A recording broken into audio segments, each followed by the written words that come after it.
Studies show that children are more susceptible to damage caused by climate change than adults.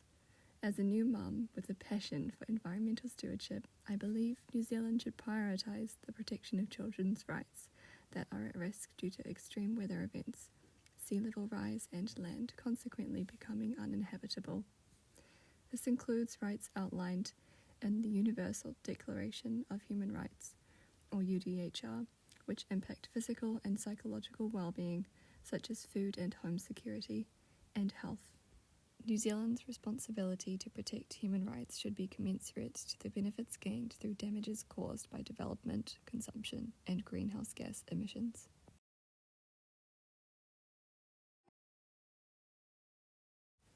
The impacts of anthropogenic climate change are felt most severely by victims who have contributed the least. Indigenous peoples and citizens of developing nations are disproportionately affected and are often already viewed as being marginalized, discriminated, and disadvantaged globally. The map depicts the rapid increase in greenhouse gas emissions from 1980 to 2018. Actions rooted in neoliberalism are routinely undertaken with willful ignorance of the environmental and human consequences. This excessive human influence provokes long-term shifts such as extreme weather events, sea level rise, and land becoming uninhabitable.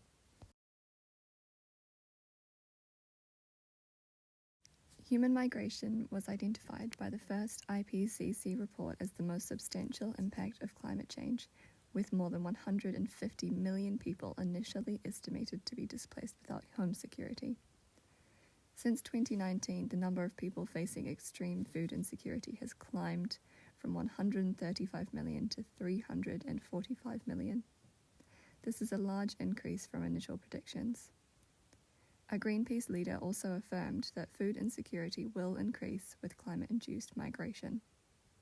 To further complicate things, Māori children and their families carry a heavier burden because the loss of their land means no way to exercise their cultural autonomy or rangatiratanga. It also restricts their ability to gather food in culturally traditional ways and locations.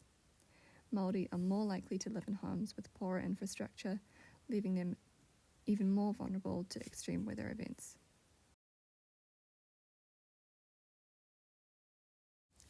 The Pacific Island nations are already experiencing crop failure due to salination as a result of rising sea levels. This boy pictured walks his route to school, surrounded by water. One day he will have no choice but to migrate. New Zealand could help children like him migrate with dignity. Now this map is a projection of what Miami is predicted to look like as temperatures continue to rise and as sea level rises with it, forcing many people further inland and away from their homes and livelihoods. What happens to climate refugees continues to be a growing problem that governments refuse to precisely address.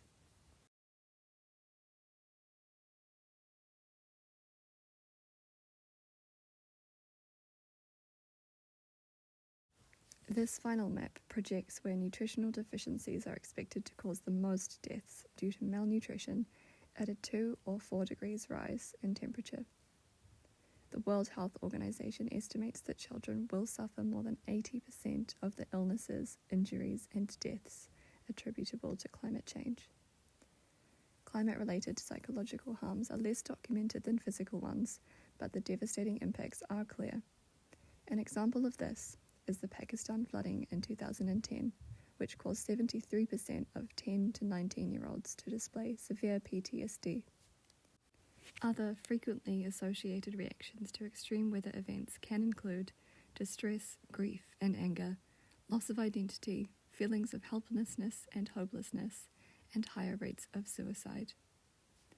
Māori children have higher rates of disease and already face barriers and discrimination in the healthcare system, which would worsen in the event of a disaster.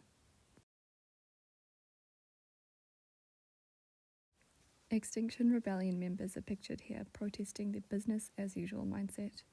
New Zealand's national responsibility to address threats to health, food and home security should be reflective of our collective participation in creating global issues.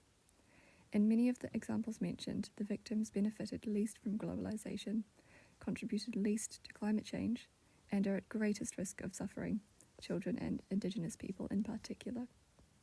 In 2010, New Zealand became a signatory of UNDRIP, protecting Indigenous peoples, of which the principles strongly align with the Treaty of Waitangi. Despite being a non-binding document, moral compliance would reflect New Zealand's integrity as a self-described nation of human rights protection. We can make preparations for climate mobility so survivors can migrate with dignity and also collaborate with tangata whenua to ensure no one gets left behind. We can also honour the relationship with our Pacific Island neighbours. This can be done by ensuring our climate policies align with the legally binding Paris Agreement 1.5 goal and supporting their diplomatic climate adaptation efforts. To honour our commitment made in 1993 to the UN Convention on the Rights of the Child, government must ensure children are fairly represented during policy making. New Zealand has also committed to the UN's Sustainable Development Goals, which prioritise the rights of children and future generations.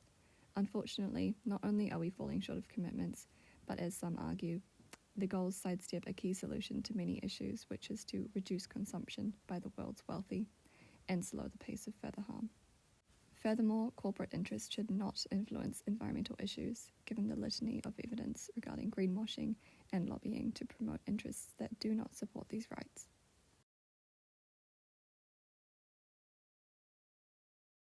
Individually, a responsible approach to take is one of acknowledging complicity, whereby as willing participants in anthropogenic climate change, whether we did so consciously or not, we are each responsible for the harm our actions caused others.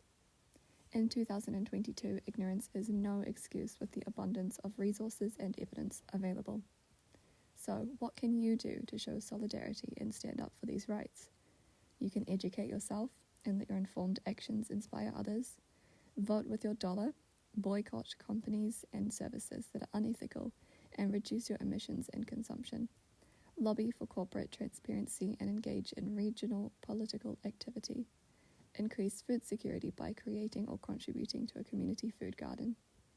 Creating change locally is the best place to begin and helps build climate resilience.